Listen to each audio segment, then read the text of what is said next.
চেন্নাইয়ের এমএ চিদাম্বরম স্টেডিয়ামে অনুষ্ঠিত দ্বিতীয় টি-20 ম্যাচে ইংল্যান্ডকে 2 রানে হারিয়ে 5 ম্যাচ সিরিজে 2-0 ব্যবধানে এগিয়ে গিয়েছে ভারত। ইংল্যান্ড নির্ধারিত 20 ওভারে 9 উইকেট হারিয়ে 165 রান সংগ্রহ করে। তবে ভারত সেই রান তাড়া করতে গিয়ে মাত্র 19.2 ওভারে 8 উইকেট হারিয়ে লক্ষ্যে পৌঁছে যায়। এদিন ভারতীয় দলের জন্য ম্যাচের নায়ক ছিলেন তিলক ভার্মা। তিনি 55 বল থেকে 72 রান সংগ্রহ করেন, যেখানে 4টি 4 এবং 5টি ছক্কার মার ছিল। ভার্মার ইনিংসের সৌজন্যে ভারত 165 রানের লক্ষ্য তাড়া করতে সক্ষম হয়। তার গুরুত্বপূর্ণ ইনিংসের পাশাপাশি তিনি 2টি ক্যাচও নিয়েছেন, যা দলের জয়ে সহায়ক ছিল। ভার্মা একা হাতে ভারতকে জয়ের দোরগোড়ায় পৌঁছে দেন, তবে কয়েকটি উইকেট পতন ভারতীয় শিবিরে উদ্বেগ সৃষ্টি করেছিল। ইংল্যান্ডের ইনিংসের নেতৃত্ব দেন জস বাটলার, যিনি 30 বল থেকে 45 রান করেন। তবে তার পরের ব্যাটসম্যানরা তেমন বড় কোনো স্কোর করতে পারেননি।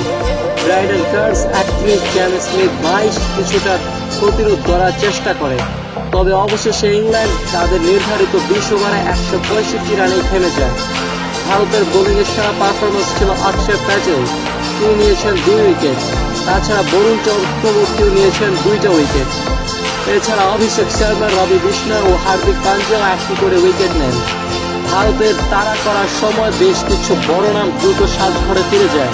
প্রথম উইকেট হিসেবে অভিষেক শর্মা 12 এবং তারপর সঞ্জু স্যামসন 5 রান করে দ্রুত আউট হন।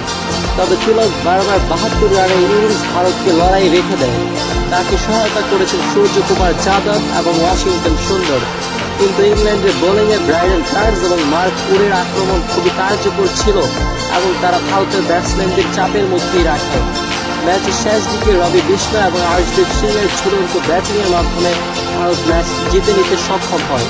এই জয়ের মাধ্যমে ভারত সিরিজে 2-0 ব্যবধানে এগিয়ে গেল এবং পরবর্তী ম্যাচে তারা সিরিজ নিশ্চিত করতে আরও একটি সুযোগ পাবে। এদিকে ম্যাচের সেরা খেলোয়াড় হিসেবে নির্বাচিত হন তিলক ভার্মা।